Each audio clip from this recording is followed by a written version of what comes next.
Empty the chamber on them. And how do you do that? We're 6 seconds, point A to point B, everything you got. Everything you got. Turn that shit up. Let's go. Welcome to the Scoop World Order, number one tackle in America edition. We have a new commitment. Ian Moore, an offensive tackle out of New Palestine, Indiana, is in the fold in a class that needs tackles. We have the number one tackle per Rivals.com's rankings.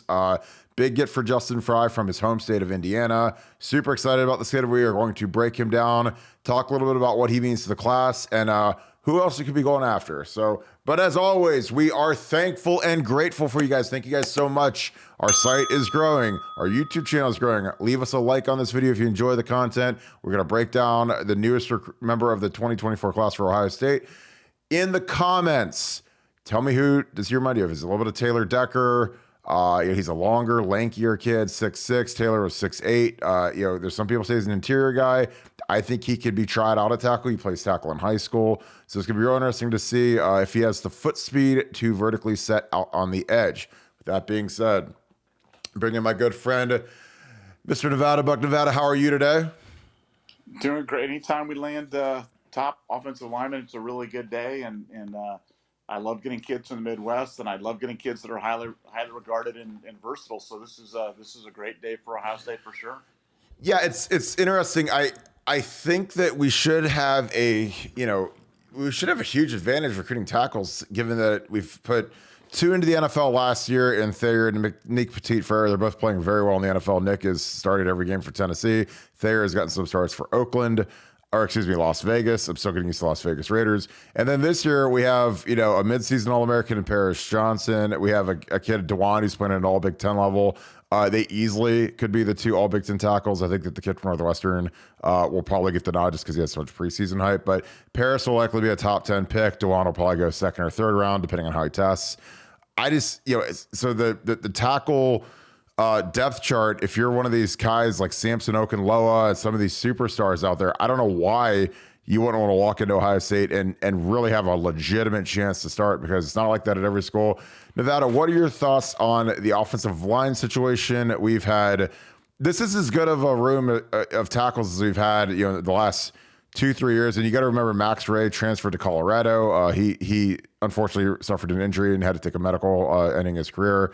And we have the kid out from Mentor, I'm blanking, Ryan Jacoby, who's out at Pitt now. He's starting there.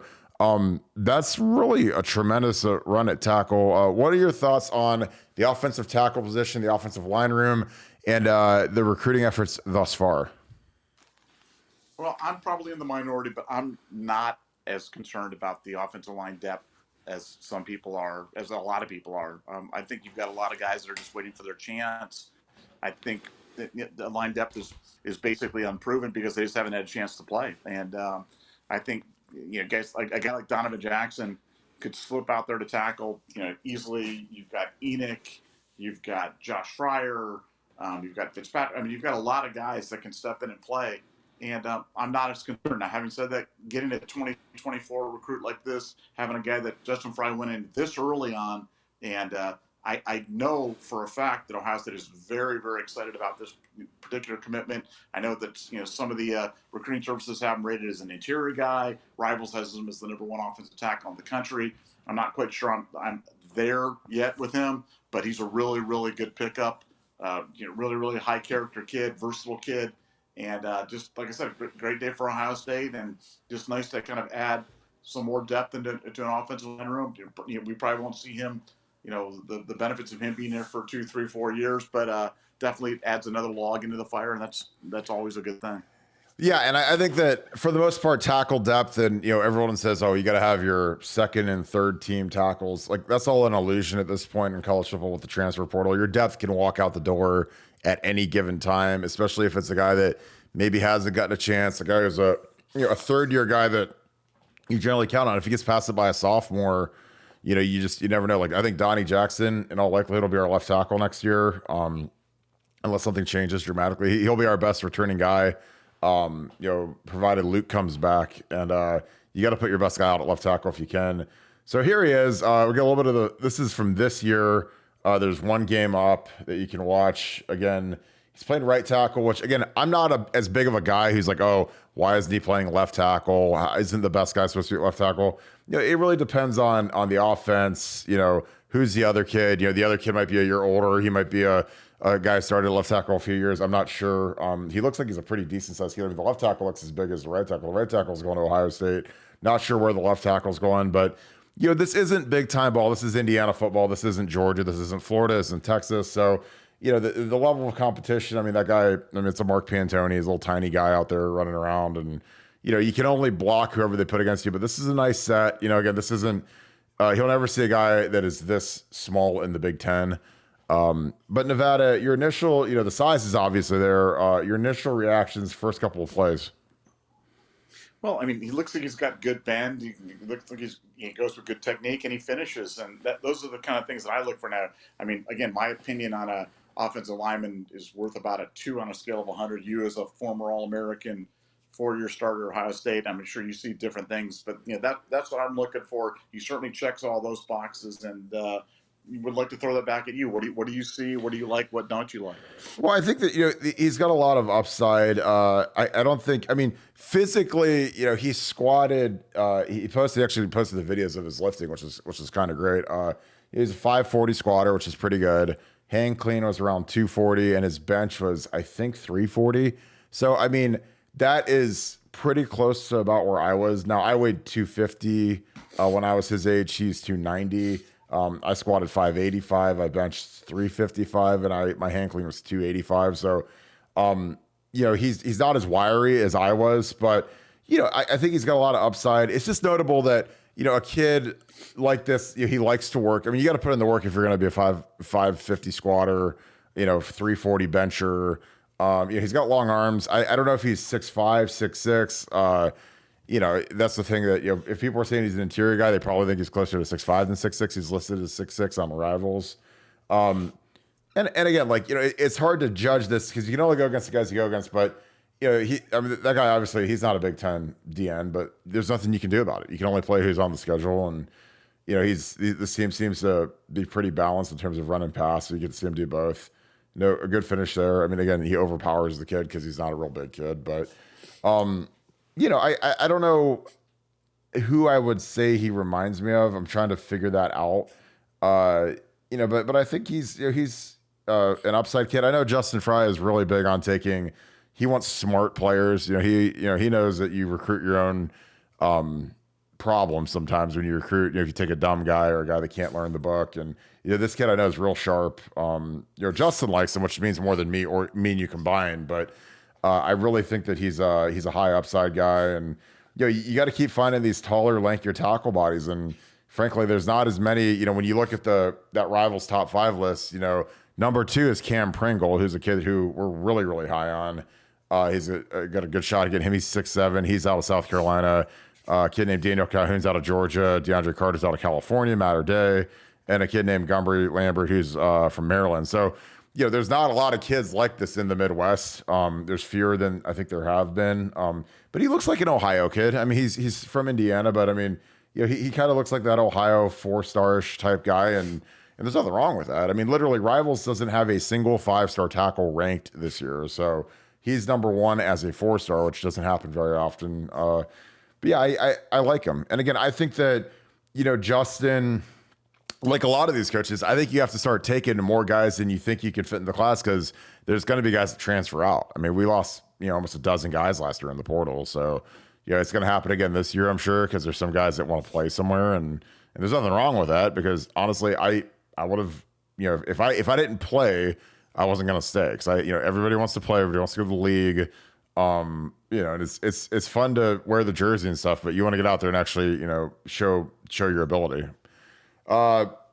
Going forward, Nevada, the O-line has been so good. Do you think there's a shot that we could pull a 5-star in 2023, this class, or in 2024?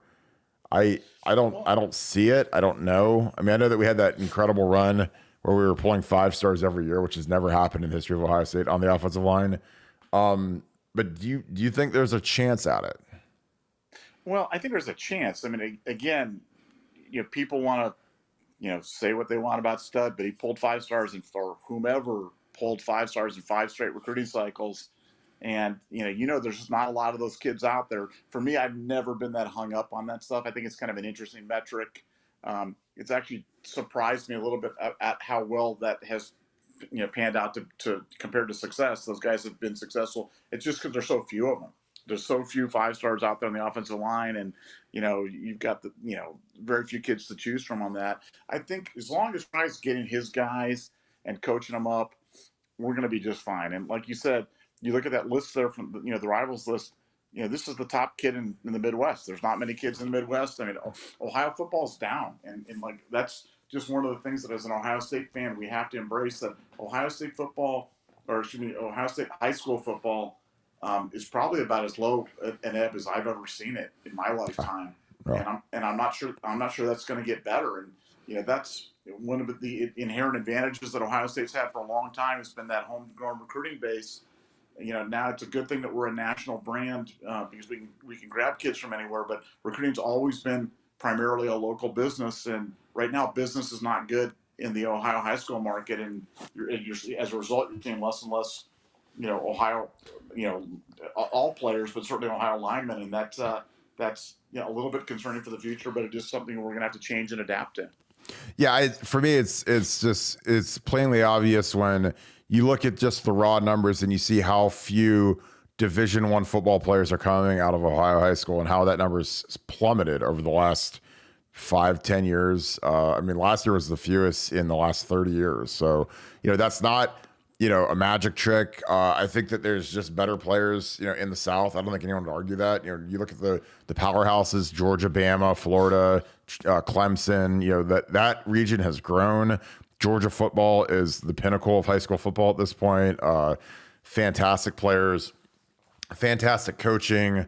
And that's where we're really mining for a lot of our talent, because there's a lot of really good players down there, and we have to get those guys up here. We got to get the Raekwons and the Von Bells and those types of guys up into Ohio State. And we've done a good job at that. That's why I think we have to recruit nationally, because, the days of like the 02 class and the 03 class that I was in, where it was 80% Ohio kids and you could win national titles, like those days they're sadly gone. And I don't know if they're going to come back unless there's a massive population shift. I can't see it coming. So, you got to keep going for your out-of-state guys. Because I'm like you, I always love the Ohio offensive lineman, but I just don't know who is really that big-time guy that that can help us. There isn't a Paris Johnson out there this year. There isn't a kid in this entire class. I don't know if there's a Paris Johnson, a 5-star can't miss superstar 3-and-out type guy. So it's going to be really interesting going forward, and just seeing who else we target. Again, Cam Pringle's a kid who we're really high on. He's in South Carolina. This kid's in California, Georgia. But it's still early. The 2024 class is still another year away, a whole another camp cycle away. I'm sure camp season will be big for these guys. These guys are going to want to come and compete. There's 3 really good kids at St. Ed's that are starting to pick up some steam. They've got some lower tier Big Ten offers. And it's going to be real interesting to see. Jake Wheelock at Stebbins is a kid that Justin Fry went and saw last week on the bye week.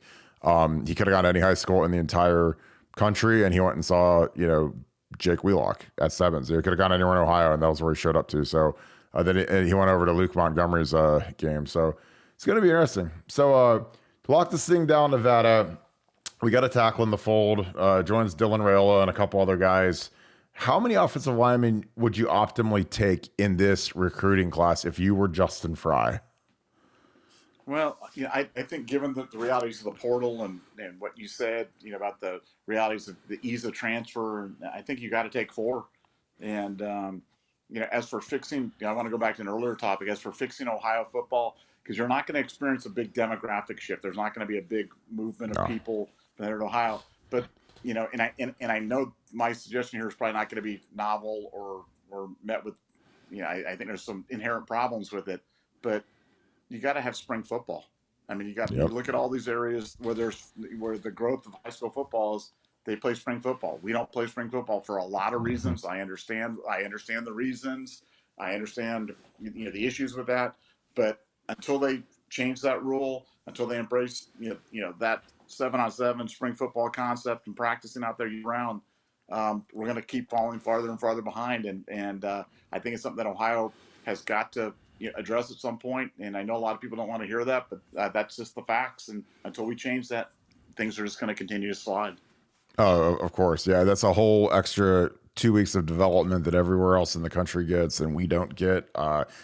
People know how important spring football is to college football, how much guys get better, how much guys kind of grow, and they get an extra round of conditioning and everything before they hit the summer camp tour.